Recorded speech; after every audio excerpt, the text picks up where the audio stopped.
Assalamualaikum warahmatullahi wabarakatuh. Halo semuanya. Di sini saya akan memperkenalkan diri terlebih dahulu. Nama saya Arga Putra Panji Astiano, NIM 2002 1030 1096. Saya dari kelas C dengan program studi yaitu pendidikan ekonomi. Sudah terlihat dari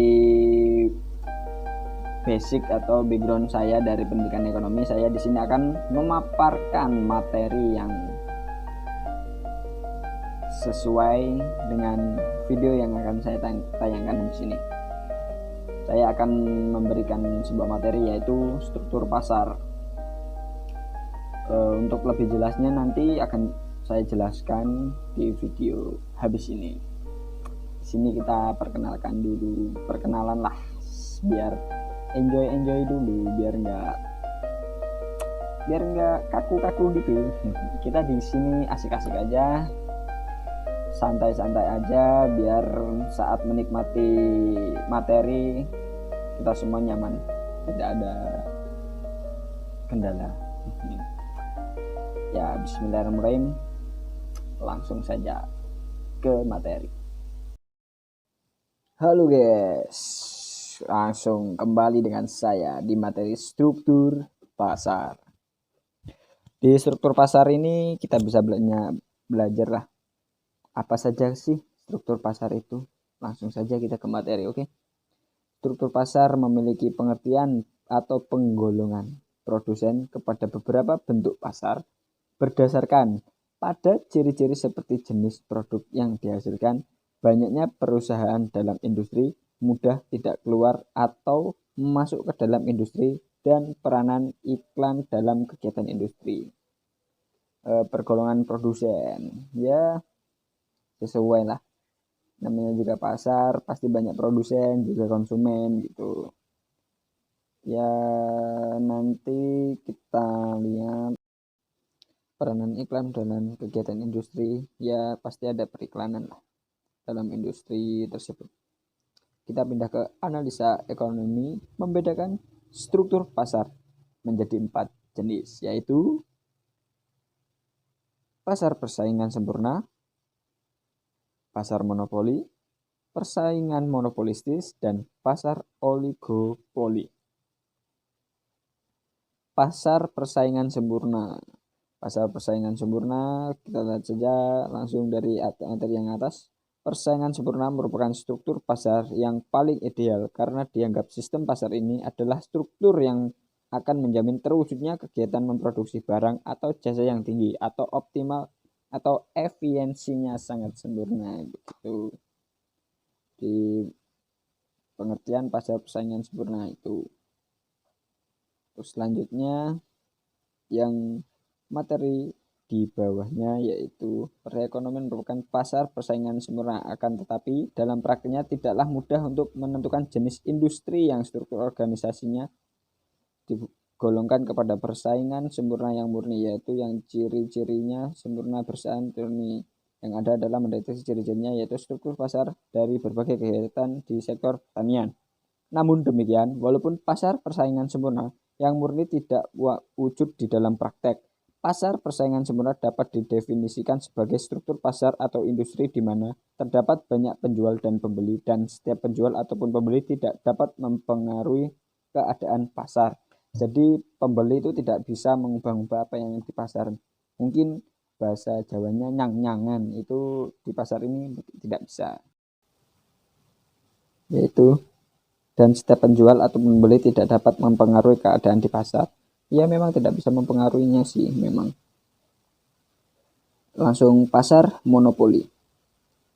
Pasar monopoli adalah industri atau perusahaan, artinya bahwa barang-barang atau jasa yang dihasilkan tidak dapat dibeli dari tempat lain. Para pembeli tidak punya pilihan lain atau mereka menginginkan barang tersebut, maka mereka harus membeli dari perusahaan tersebut. Para pembeli tidak dapat berbuat sesuatu apapun di dalam menentukan syarat jual beli. Tidak mempunyai barang pengganti yang mirip. Artinya, barang yang dihasilkan perusahaan tidak dapat digantikan oleh barang lain yang ada dalam perekonomian. Begitu pula dengan kegunaannya. Menguasai penentuan harga, artinya karena perusahaan monopoli merupakan satu-satunya penjual di dalam pasar, maka penentuan harga dapat dikuasai. Mempromosikan penjualan secara iklan kurang diperlukan, artinya karena perusahaan monopoli merupakan satu-satunya perusahaan di dalam promosi penjualan secara iklan. Dalam mempromosikan, kebanyakan pasar monopoli itu menggunakan iklan. Sesuai dengan pernyataan tadi, pasar monopoli adalah industri satu perusahaan, artinya dalam menguasai penentuan harga, semua itu sangat bagus di pasar monopoli karena sudah ditentukan dari perusahaannya tanpa seperti pasar sebelumnya. Pasar oligopoli. Jumlah perusahaan sangat sedikit. Pasar oligopoli hanya terdiri dari kelompok kecil perusahaan. Biasanya struktur dari perusahaan oligopoli adalah terdapat beberapa perusahaan raksasa yang menguasai sebagian besar pasar oligopoli, dan di samping itu terdapat pula beberapa perusahaan kecil. Pasar oligopoli di sini mempunyai sifat yang khusus, yaitu saling mempengaruhi satu sama lain. Barang yang diproduksikan adalah barang standar atau barang berbeda corak. Dalam pasar oligopoli di sini menghasilkan barang standar pasar yang bersifat seperti dijumpai dalam industri penghasil bahan mentah seperti industri baja dan aluminium, atau industri bahan baku seperti industri semen dan bahan bangunan. Kekuatan menentukan harga ada kalanya lemah. Pasar monopolistik didefinisikan sebagai pasar dengan banyak perusahaan yang menghasilkan komoditas yang berbeda karakteristik, dan bisa disebut juga sebagai pasar yang banyak penjual yang menawarkan suatu jenis barang dengan diferensi produk yang berbeda-beda baik dari segi kualitas, bentuk, dan ukuran. Dalam pasar persaingan monopolistik, para konsumen merasakan adanya perbedaan karakteristik produk-produk yang dihasilkan oleh perusahaan dengan produk-produk yang dihasilkan oleh perusahaan-perusahaan lainnya. Perbedaan juga dapat dijumpai dalam kaitannya dengan merek, logo, ataupun kemasan. Lagi lanjut, perbedaan juga dapat dijumpai dalam kaitannya dengan hal-hal yang terkait dengan penjualan seperti jangka waktu kredit, ketersediaan komunitas, kemudahan dalam memperoleh pelayanan, dan sebagai pakaian, obat-obatan, kosmetik, restoran, dan banyak komoditas makanan adalah contoh-contoh dari komunitas monopolistik yang umum dijumpai dalam kehidupan sehari-hari. Ya, itu materi ini nantinya perbedaan karakteristik dari produk. Memang berbeda, cuma banyak samanya.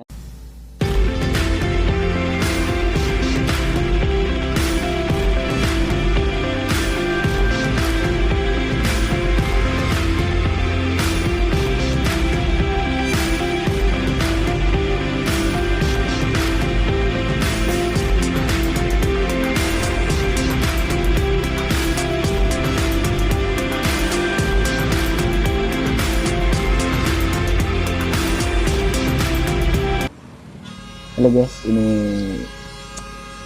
saya berikan contoh-contoh dari pasar-pasar yang tadi saya sebutkan. Ini adalah contoh pasar persaingan sempurna.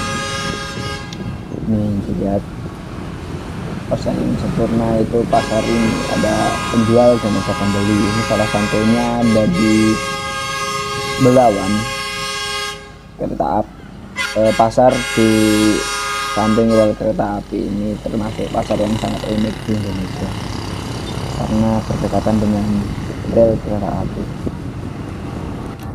Lihat saja keretanya lewat, walaupun mengerikan tapi bisa menjadi ikonik pasar tersebut di Belawan. Itu acaranya cukup unik, tapi inti dari video ini yaitu memberi contoh bahwa ini adalah pasar persaingan sempurna. Ya inilah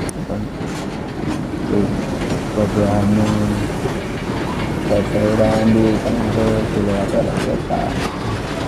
Ini sebagai teman-teman saya ambil video pasar Belawan karena unik seperti di pasar Thailand sana juga ada pasar yang di samping rel kereta api. Nah, kereta pergi, mereka berjualan normal kembali. Ya seperti itulah pasarnya. Keren kan? Contoh yang kedua yaitu pasar monopoli.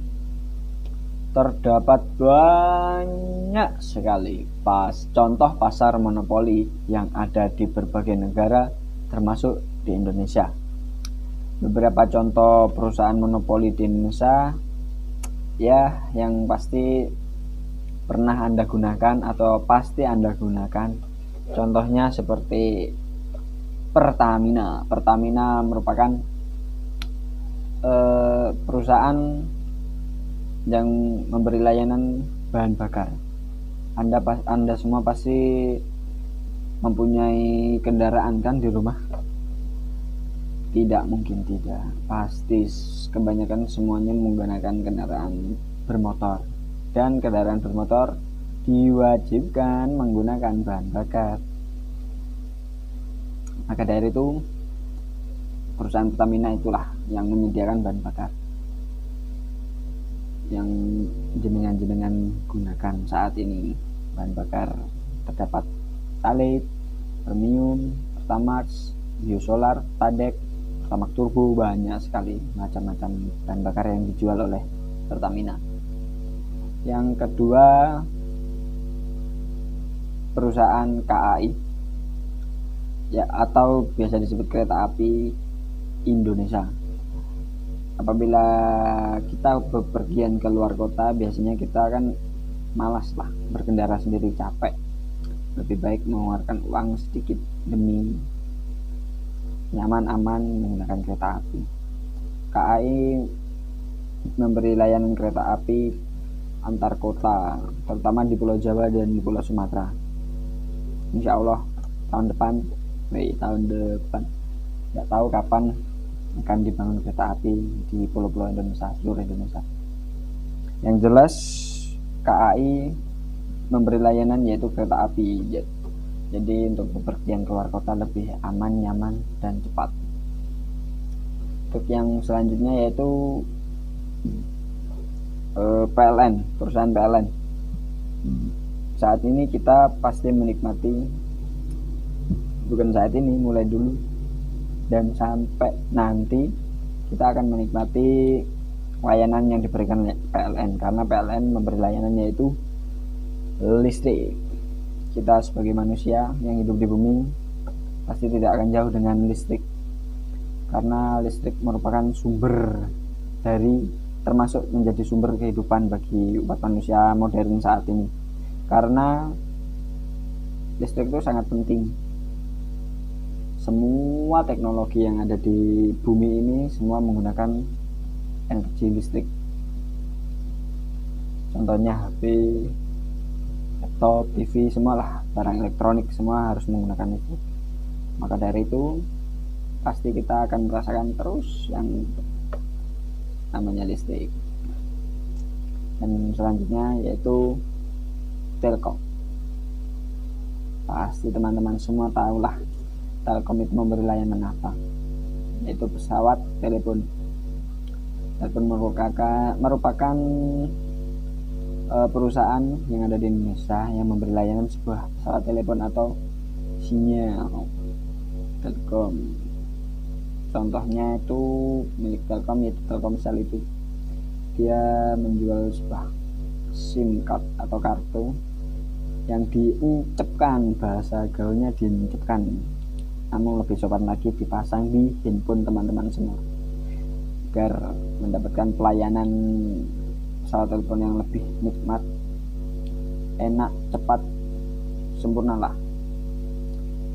yang bisa diberikan oleh perusahaan Telkom. Itulah contoh dari pasar monopoli, perusahaan-perusahaan pasar monopoli. Perusahaan monopoli itu bukan seperti pasar persaingan sempurna ya. Kalau pasar persaingan sempurna kan mereka ada penjual, ada pembeli, walaupun sama-sama Di sini ada penjual, perusahaan kan menjual, para konsumen kita ini pembeli, namun berbeda. Kalau pasar persaingan sempurna kan secara langsung terjun di pasar, kayak ada tempat pasar. Kalau ini mereka menjual barang-barang yang tidak ada yang lain, maksudnya perusahaan tetap perusahaan hanya berdiri sendiri gitu. Perusahaan besar monopoli itu diisi dengan perusahaan-perusahaan besar yang ada di suatu negara atau di Indonesia, contohnya di Indonesia ini. Oke, lanjut ke pasar selanjutnya yaitu pasar oligopoli. Pasar ini merupakan pasar persaingan tidak sempurna ya, sesuai dengan pernyataan yang di awal tadi, materi di awal. Pasar ini tidak sempurna karena jumlah antara produsen atau pedagang tidak sebanding dengan jumlah pembeli atau konsumen. Itu secara sederhana sih pasar oligopoli yaitu suatu kondisi di mana hanya terdapat segelintir perusahaan yang menguasai pasar. Jadi cuma sedikit yang menguasai pasar. Contohnya sesuai yang saya pasang ini di gambar. Dari gambar tersebut bisa dilihat yang berkuasa di perusahaan-perusahaan atau di pasar-pasaran Indonesia itu termasuk. Sebenarnya banyak, cuma saya ambil cuma berapa ini. Untuk kendaraan bermotor yang paling ramai di situ bisa dilihat teman-teman. Honda, Suzuki, Yamaha itu kendaraan bermotor roda 2.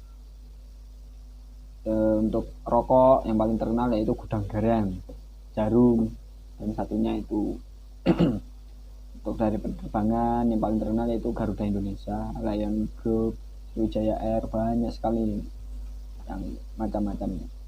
Kartu, itu SIM card, ada Telkomsel, Indosat, XL, Axis, Tri, itu yang paling ramai di pasaran Indonesia.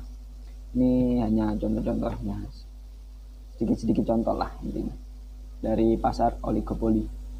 Untuk keterangannya kan sudah saya terangkan di awal tadi, jadi ini hanya contohnya dari pasar oligopoli.